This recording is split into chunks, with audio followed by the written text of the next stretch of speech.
Hello, and thank you for joining us today for Part 8 of Violence Free Minnesota's Housing 101 for Victim Service Providers series on the coordinated entry process.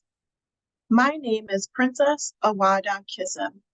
I am a board member of Violence Free Minnesota, and I will be your host for this session. Here we will cover what coordinated entry is and some of the unique considerations it presents for survivors and victim service providers. A lot of the information in this series has been pulled directly from publicly available resources, which will be noted in our resource page for this series on our website. Domestic and sexual violence advocates have an important role to play in the implementation of the coordinated entry system in our communities. This session will be of primary interest to advocates and other direct service providers who are helping survivors find affordable housing, more ably navigate that system. But everyone working in a victim service program may benefit as well. As with other aspects of the affordable housing network of programs and services, coordinated entry was not designed with survivors of violence in mind. But with the advocacy of VSPs, it is possible to work with your local continuum of care to design a system that is more responsive to the specific needs of people fleeing violence. If you are not familiar with the continuum of care, please review Part 4 of this series.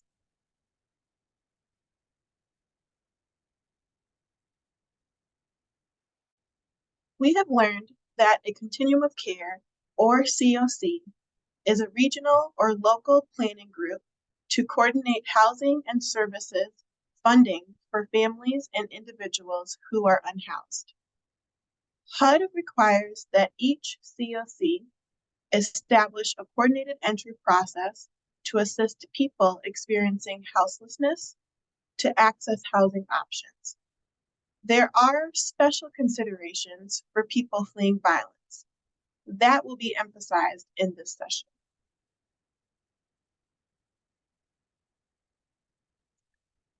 The U.S. Department of Housing and Urban Development, or HUD, which is the primary federal funder for low-income housing, requires each continuum of care, or COC, to utilize a coordinated entry system, or CES, to prioritize those with the highest need.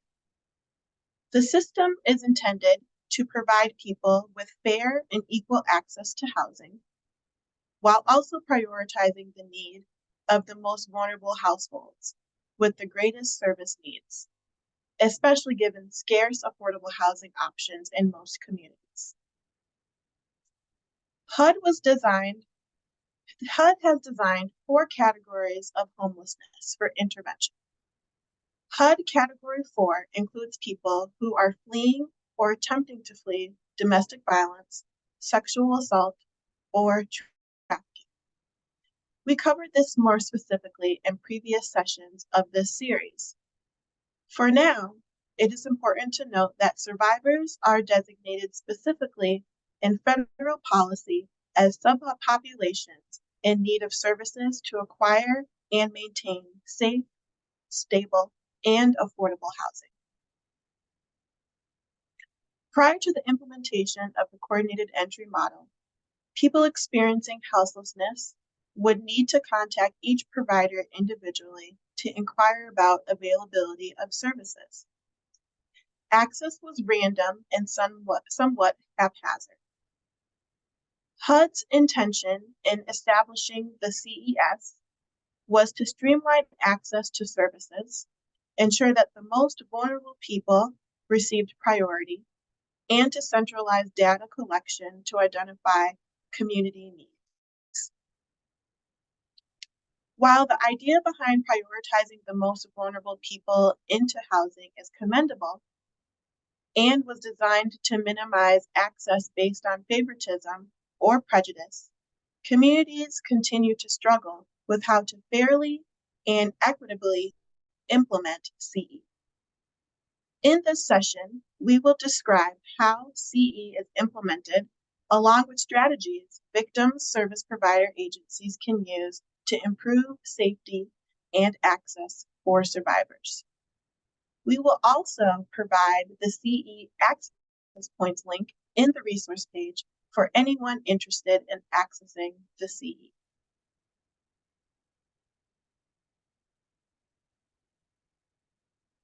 The core components of coordinated entry are establishing access points for people to enter the system, use of a standardized assessment method of gathering information about the individual person or family's circumstance, needs, preferences, and barriers to housing, identification and prioritization of the most vulnerable people with the greatest need, and referral to available housing options and supportive services. We'll talk about each of these.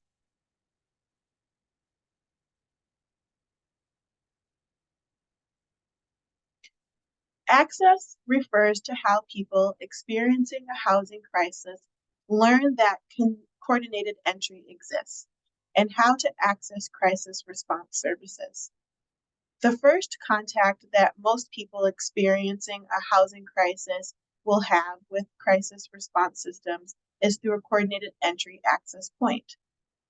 Those survivors may more often do so through a domestic violence shelter or other victim service program.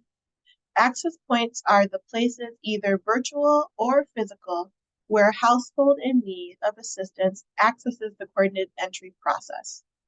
This can include the following examples: a central location within a geographic area covered by the Continuum of Care, or COC, a 211 or other hotline system that screens and directly connects callers to housing service providers in the area, a no wrong door approach in which a household can present at any provider serving unhoused people in the geographic area, a specialized team of workers that provides assessment services at provider locations within the COC, or a regional approach in which hubs are created within smaller geographic areas.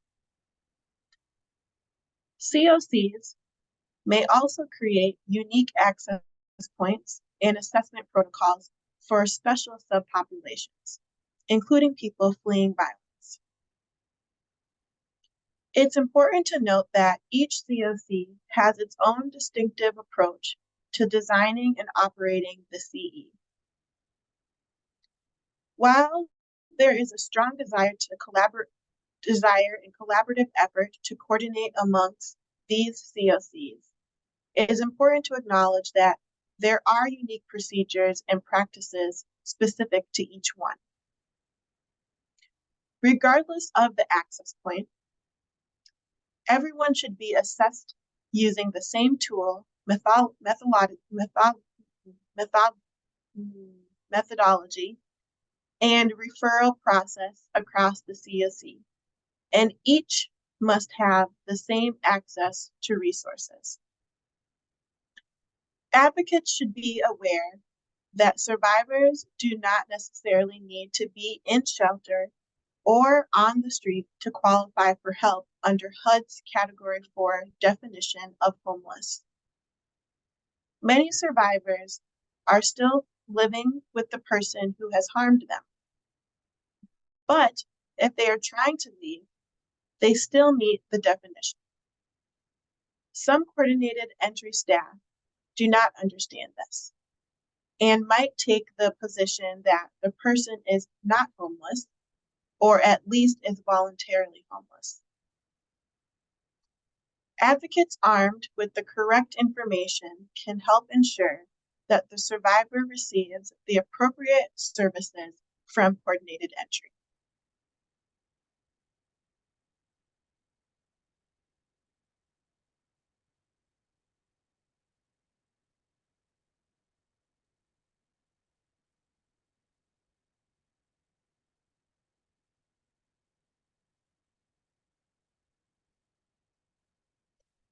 HUD has established several required access elements for every coordinated entry plan. They include full coverage of the entire geographic area covered by the continuum of care, outreach to ensure that people living on the street are prioritized for assistance,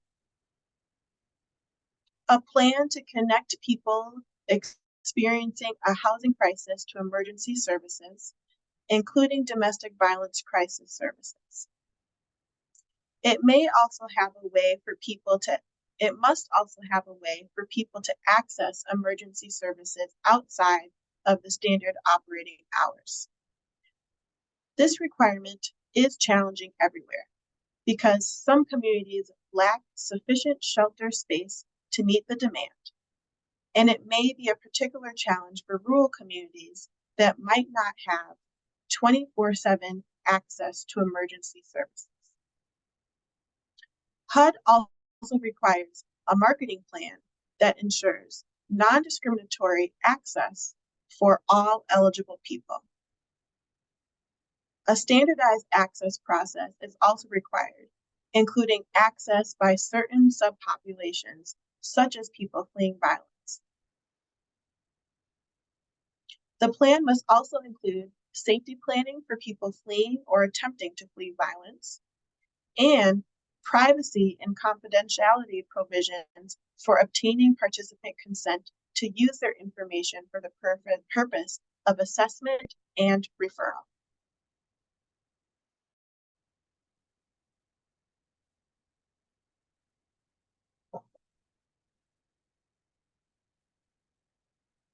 All staff at coordinated entry points of access are required to be trained and alert to the possibility that someone has experienced violence, has fled, or is trying to flee.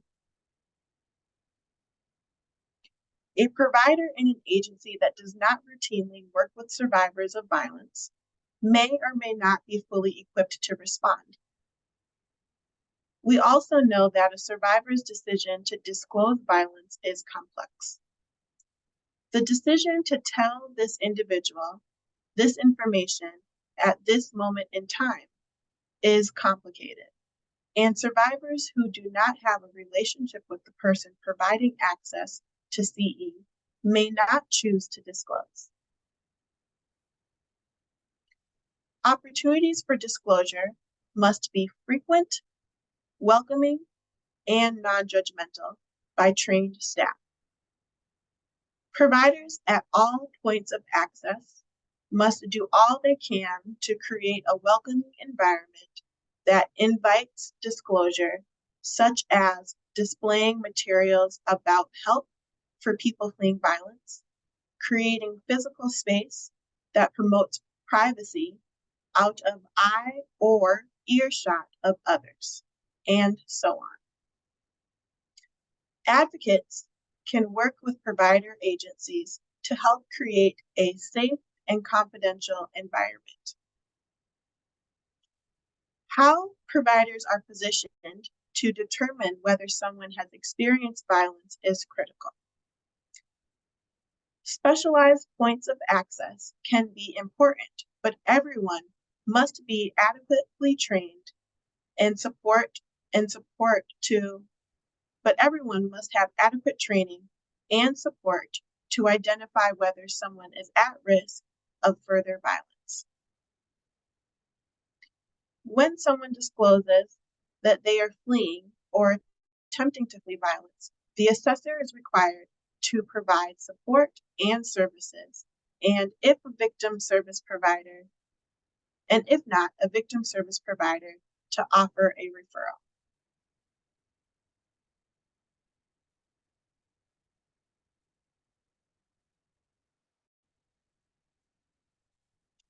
If the COC chooses to create a separate coordinated entry process for people fleeing domestic violence, the process must be developed in coordination with local victim service providers and must adhere to the same requirements as the broader coordinated entry process, with the exception that it is targeted to households fleeing violence. Any separate process must ensure that victims of domestic violence have equal access to services and housing programs serving unhoused people that are available to those using the primary access point. The special point of access for survivors can include a physical location, a virtual access point, such as a hotline or web-based platform, or a hybrid of the two. Whatever model is used, it's important that survivors have the ability to quickly access the CES from any location where the person feels safe.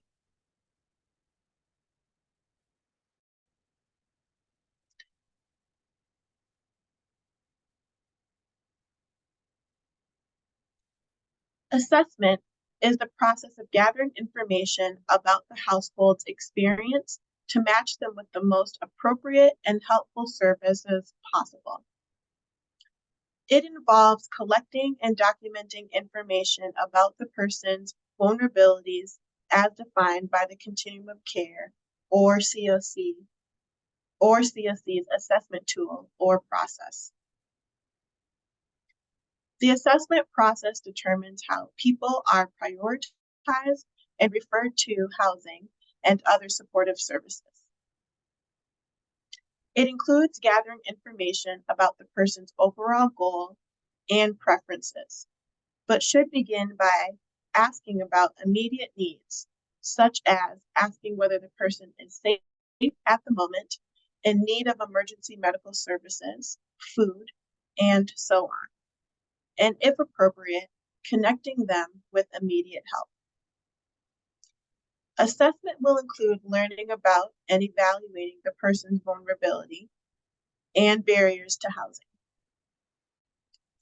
If the COC uses a designated access point for people fleeing violence, it can add or delete irrelevant questions as applicable.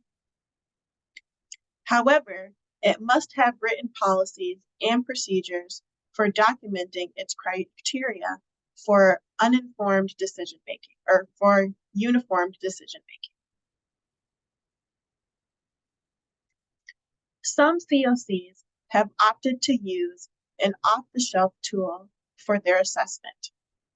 A common tool is the Vulnerability Index Service Prioritization Decision Assistance Pre-Screening Tool, or VI-SPDAT. This tool has specifically been found to be a poor fit for determining vulnerability and to be a poor predictor of future homelessness. It has also been shown to be racially biased.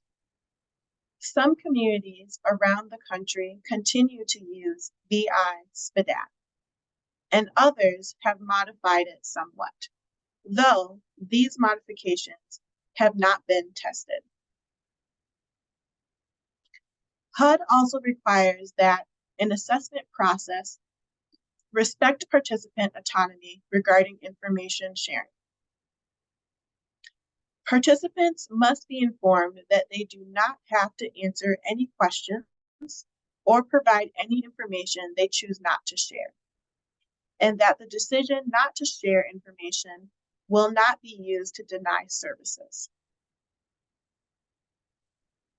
Sometimes the lack of response can limit the available options, and the assessor must take care to thoughtfully and respectfully communicate the impact of this decision and work within the parameters of what the person has shared to find an optimal solution. Coordinated entry staff cannot turn people away for declining to provide information and cannot prevent them from accessing the coordinated entry system in the future. The COC must provide a minimum of 1 training annually for providers and document training protocol for assessors to follow.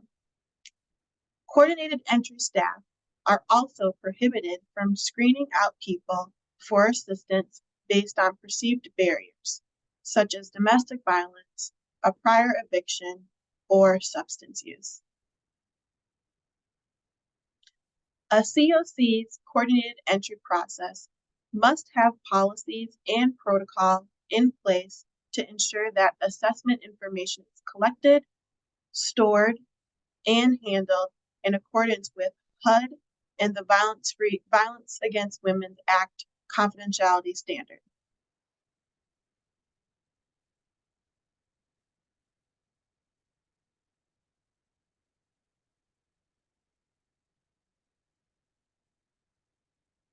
While the effort to ensure that access to housing options based on favoritism, prejudice, or chance is necessary,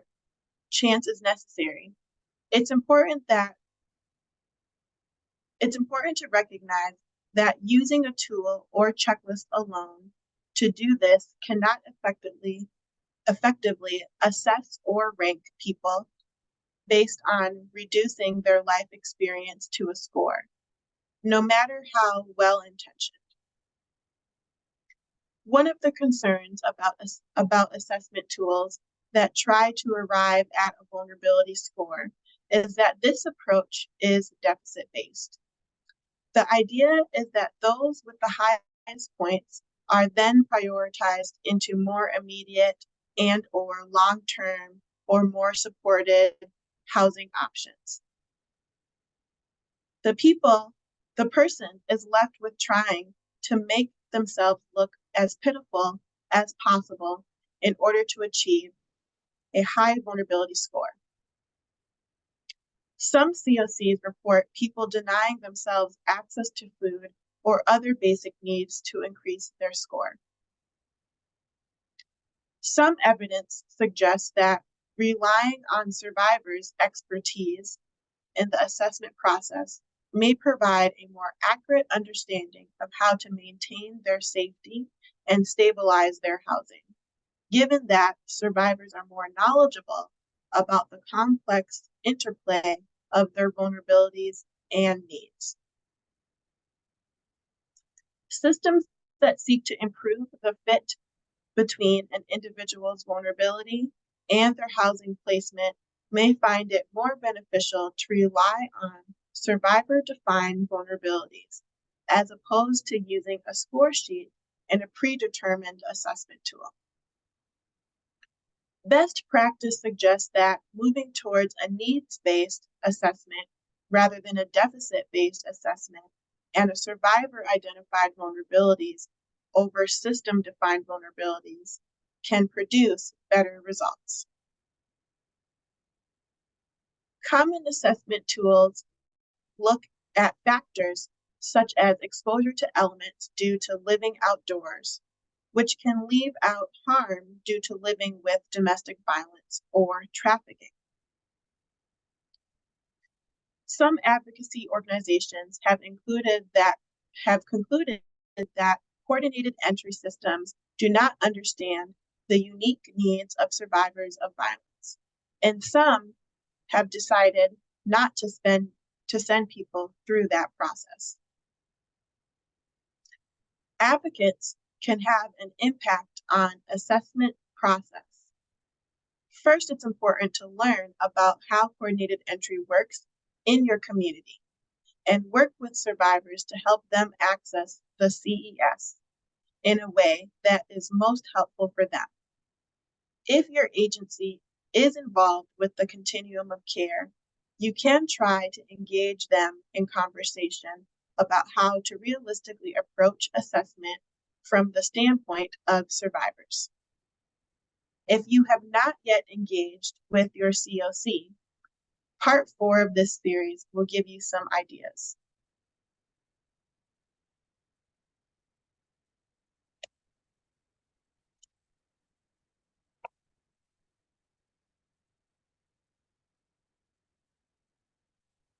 Coordinated entry assessment is not a single time-limited event. Assessment can take place over time, with numerous opportunities to work with the survivor as circumstances change, and as a survivor feels the need to share more information.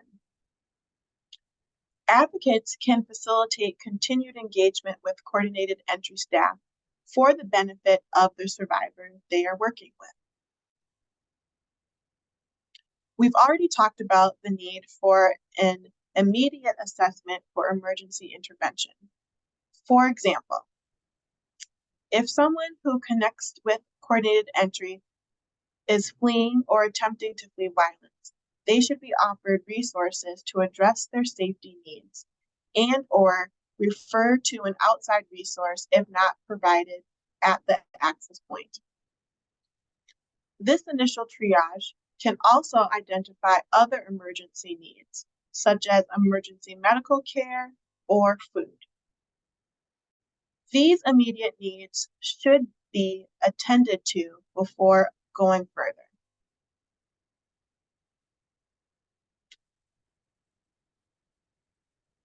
Diversion or prevention refers to the process of working with people to identify whether they have resources in their own support system to keep them from having to access the coordinated entry system. Advocates should be aware that this may not solve the person's housing problem and may only be a temporary solution. And the advocate should talk with survivors about this. The person can still access the coordinated entry system, but there could be implications for how temporary arrangements with people in a survivor's personal support system could affect how their situation is viewed by the CES. If a solution is not realistic for the survivor, such as a temporary stay on a relative's couch, the survivor should say so. Initial assessment helps prioritize the person for specific housing services, such as emergency shelter, rapid rehousing, transitional housing, and permanent supportive housing.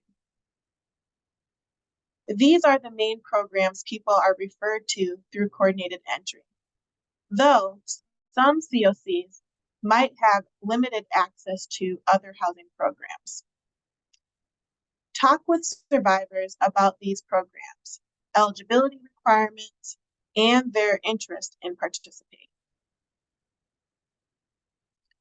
Eligibility screening involves gathering the information necessary to determine the potential participants' eligibility for admission to a particular project.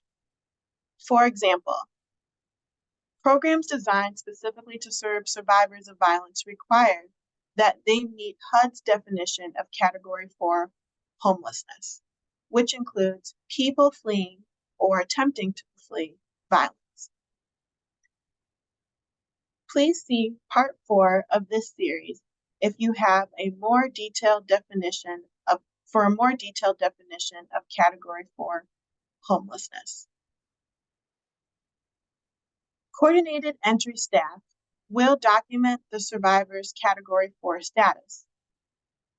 The survivor can self-certify by signing a statement that they are fleeing violence.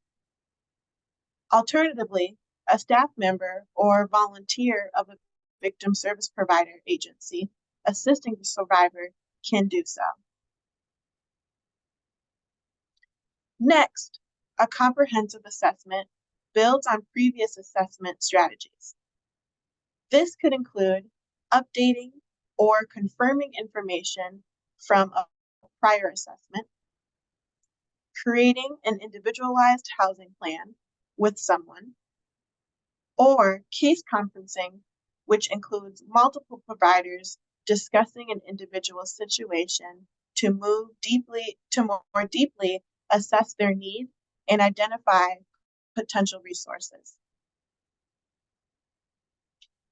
Any process that includes discussing an individual's situation by name or with any information that could potentially identify them can only take place with a written, time-limited release of information as as described in Part 6 on survivor confidentiality.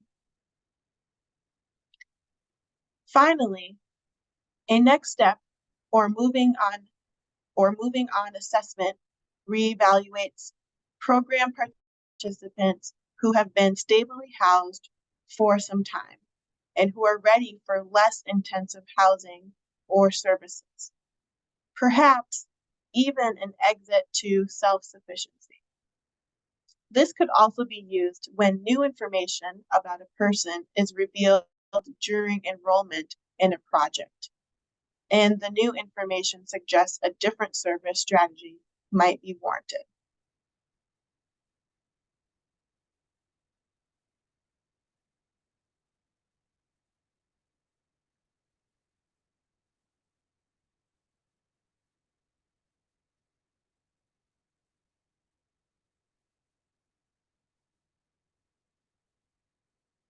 HUD requires that the continuum of care, or COC, uses the information gathered in coordinated entry to prioritize houseless persons for access to housing and supportive services.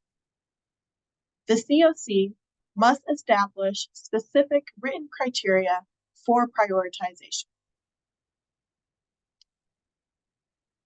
The scoring and other processes used by the continuum of care must often use multiple considerations, such as length and the number of time unhoused, nature and severity of disability, age, high use of emergency services such as emergency room and psychiatric facilities, vulnerability to victimization, and others. As with the VI SPDAT that we've already described, no specific assessment tool, single scoring, or other prioritization method has been proven to reliably predict what will end houselessness for a specific person.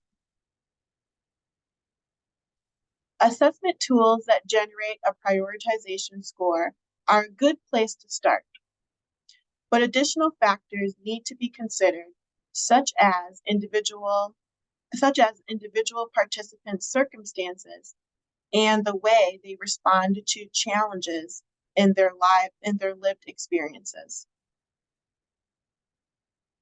For example, someone might be eligible for permanent supportive housing, but respond just as successfully to a less intensive intervention, such as rapid rehousing. COCs must establish written policies and procedures for the process by which the COC staff will make prioritization decisions for each project type.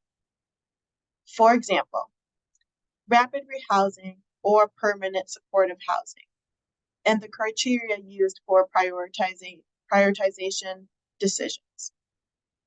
HUD does, however, prohibit prioritization based on protected class. Finally, prioritization criteria and processes should be evaluated on an ongoing basis to make sure that they are not excluding any people or group. This is extremely important as new assessment methods emerge and as the field learns more about their effectiveness in predicting who is most helped by what intervention.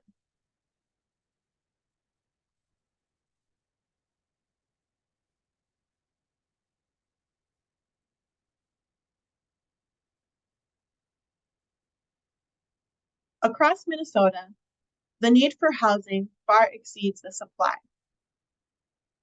While we must continue to prioritize increasing the supply of safe, affordable housing, in the meantime, the continuum of care is tasked with the difficult decision of deciding how to distribute scarce resources amongst multiple, similarly disadvantaged households.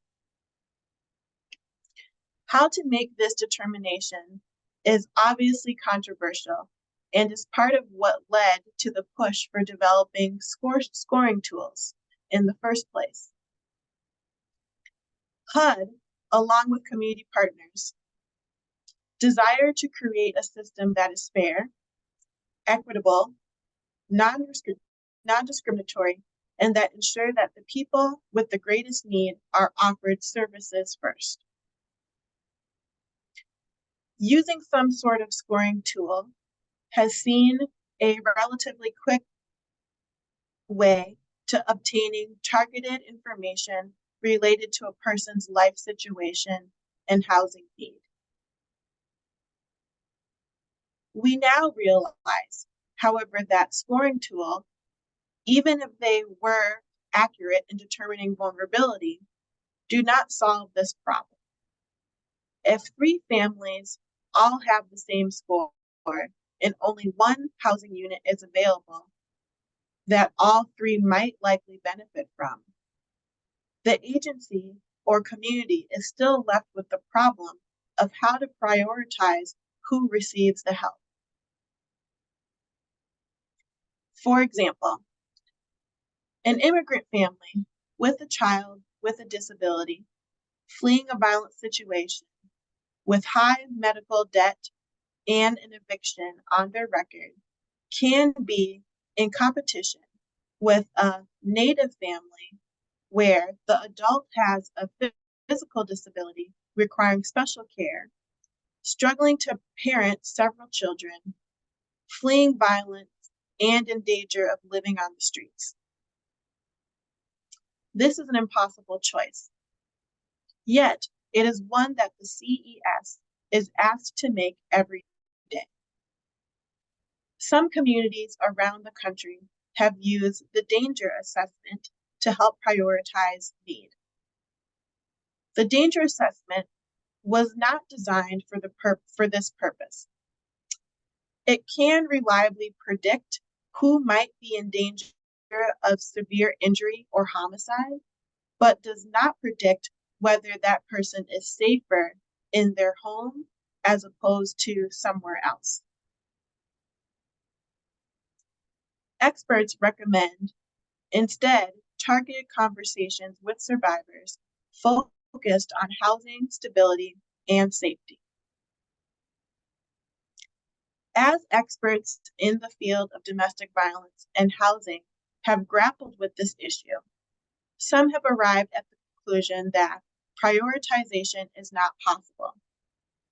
Some are promoting an idea that once Category 4 eligible is established, and survivors have expressed in targeted conversations that their self-defined vulnerabilities and needs, that housing opportunities and services should be offered on a first come, first served basis. We're not promoting a specific solution here, but we mentioned this idea to spark your thinking and invite further conversation. Information on assigning priority and danger assessment is in the housing context is more and more will be available on the resource page connected to this session.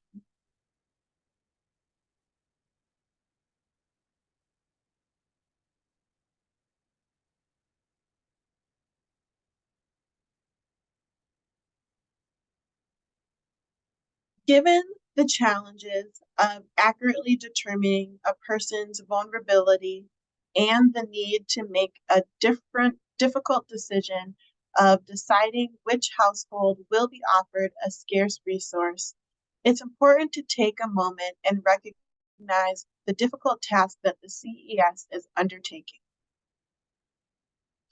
This is a hard job and requires engagement from the entire continuum of care, or COC, partners, especially victim service providers, and should involve conversations with survivors.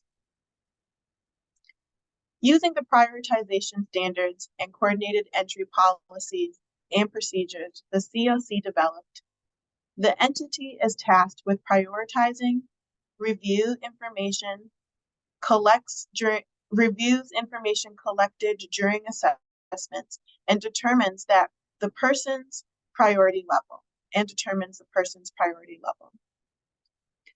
Usually this involves some kind of scoring process, though ideally the COC will provide additional information, such as having a targeted conversation related to housing. This information is evaluated alongside the COC's prioritization standards. Many COCs maintain a priority list. This generally lists people either by name or by identifier, including their score or ranking level if it exists, and/or placement date. It might include other priorities such as domestic violence, high risk of mortality, or heavy use of medical services. If the priority list is held in a shared database, such as the Homeless Management Information System, or HMIS, it will be necessary to use a different mechanism for people fleeing violence. VSPs are barred from entering information into any type of shared document. This can be overcome by creating a second list that uses a code identifier for people whose names cannot be shared. It is essential that this second list use an identifier only and that no personal identifying information be included.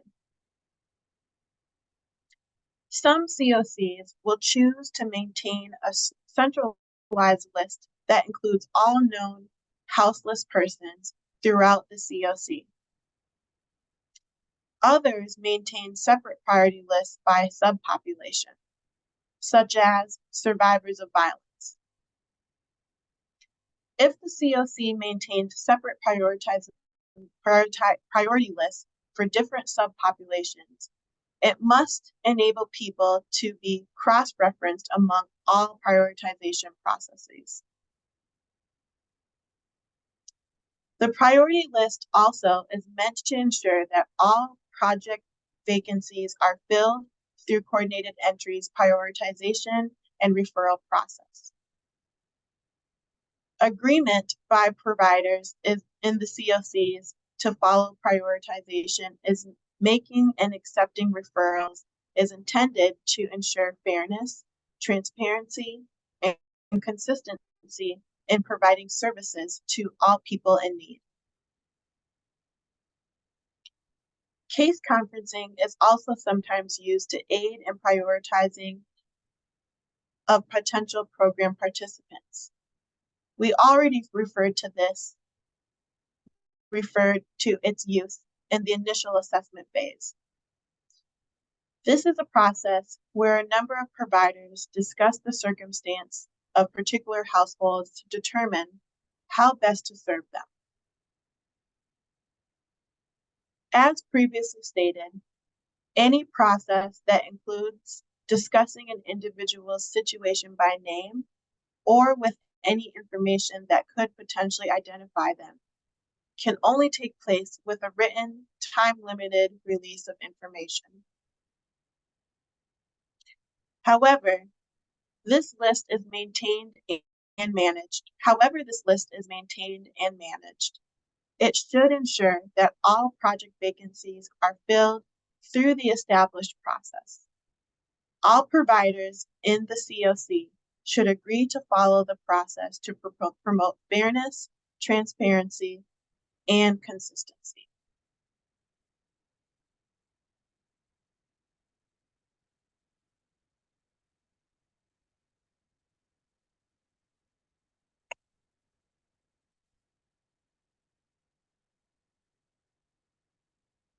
The fourth core element of coordinated entry is referral. The process used by a coordinated entry system to offer people available housing and supportive service options. The referral process must be guided by an intentional protocol that follows the continuum of care or COC's prioritization standards. We won't cover everything HUD requires about referrals in this 101 training, but here are some of the fundamental requirements. HUD's guidance for coordinated entry specifies that in referrals, the person with the highest priority and most vulnerability is offered housing and supportive services first.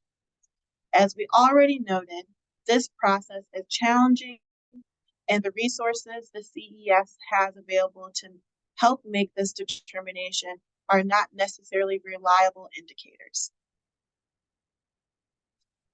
The COC's CE process and participating projects must continually strive to identify and lower barriers to project entry using a housing first model.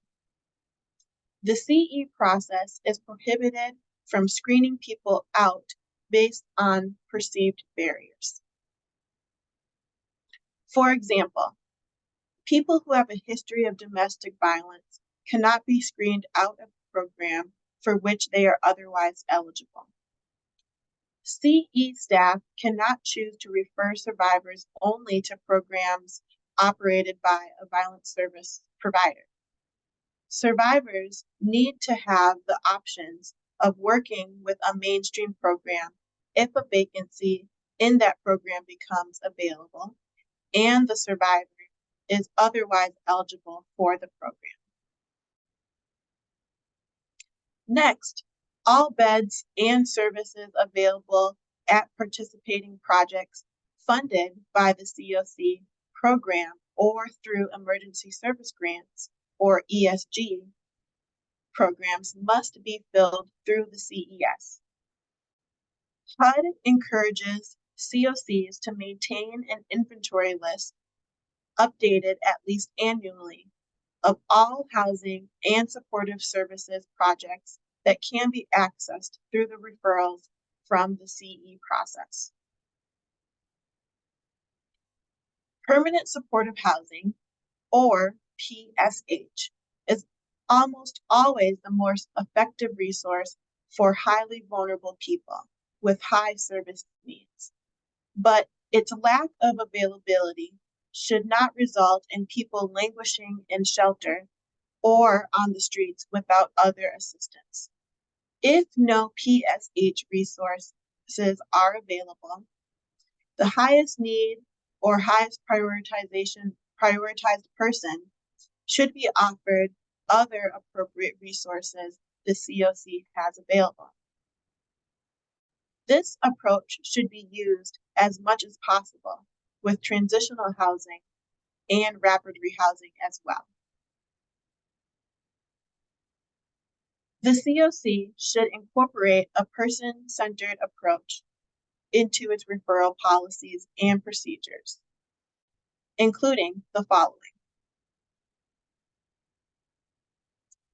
Ensure potential program participants have choice regarding location and type of housing, level and type of services, and other project characteristics. Being clear with potential participants about where they are being referred, entry and eligibility requirements, and what services will be provided.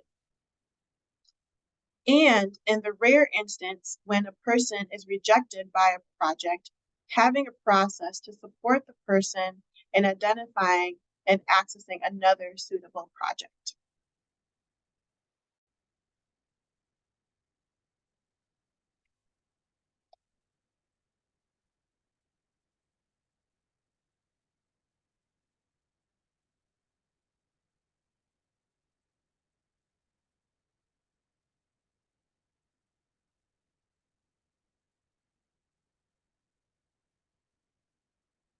Once a potential program participant is identified for a housing referral, the continuum of care, or COC, notifies that person.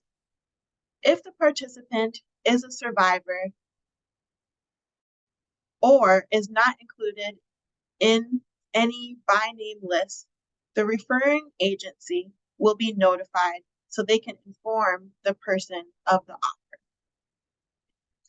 The CE process may initiate the collection of information to confirm the person's eligibility for the project, but that decision will ultimately be made by the potential housing provider.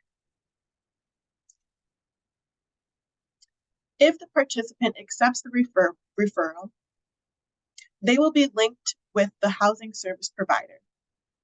The provider will do a screening to confirm eligibility. If for any reason the person is not eligible for that program and cannot move forward with the referral, the person should not lose their spot on the priority list. Sometimes the participant will choose not to accept the referral, and rarely the program will decide not to move forward with the participant. Neither of these should affect the person's standing on the priority list.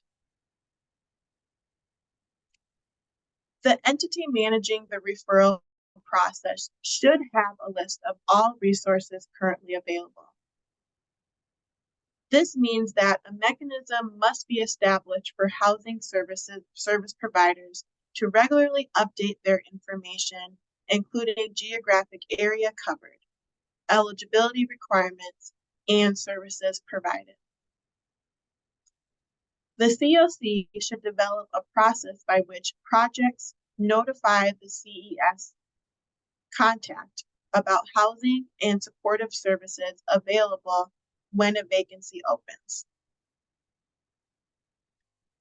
The COC's referral process should also account for occasions when a referral is rejected by the potential participant, or when the provider from the CES declines to accept the potential participant for services. There can be several reasons that precipitate a rejection. Sometimes the program participant decides the option offered does not address their need. For example, if the need of a Category 4 household,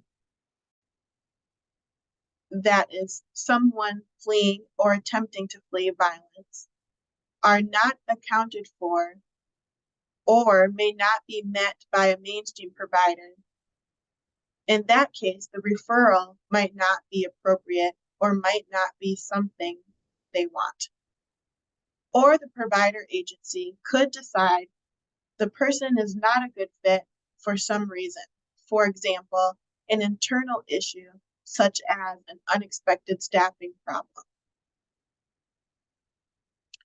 In these situations, coordinated entry should work with the person to clarify their needs and continue to seek options for them. The person should not lose their place on the list.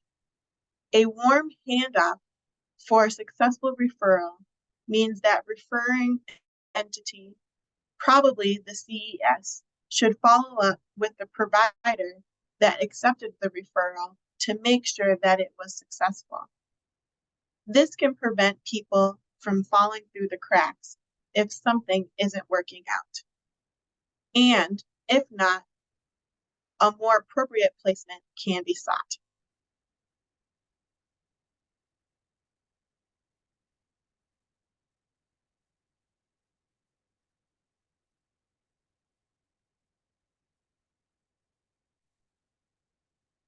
Coordinated entry is a very important key step to helping survivors access safe and affordable housing.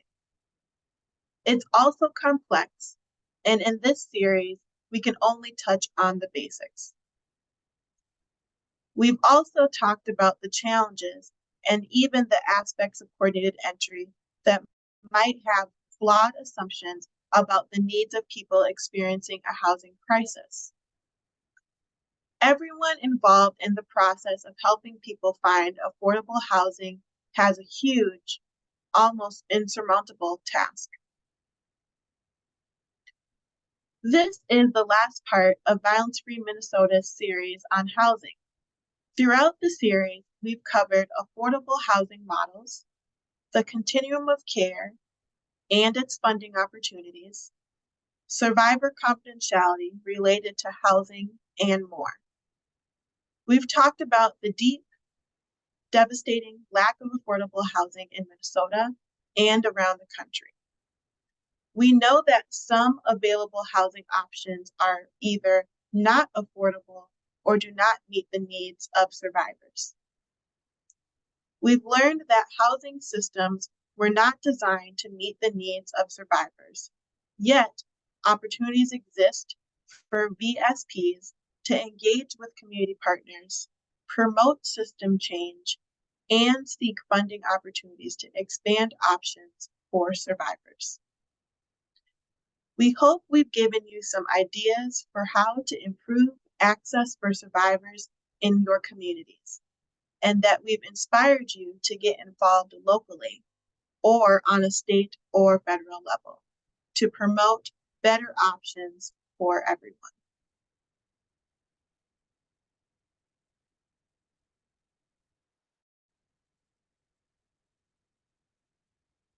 Several victim service providers and coalitions have developed tools that can be used to help you with ideas for engaging with your continuum of care and coordinated entry system.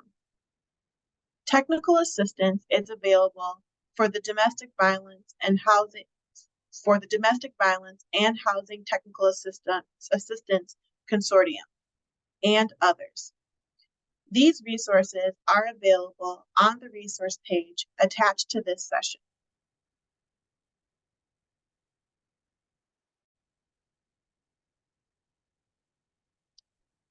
Thank you for taking the time to review this session on coordinated entry. This is the final session. All the previous sessions are available on the Violence Free Minnesota website, along with resources you may access for additional information. We want to thank everyone who had a part in developing this series. Their names are listed on the Violence Free Minnesota website.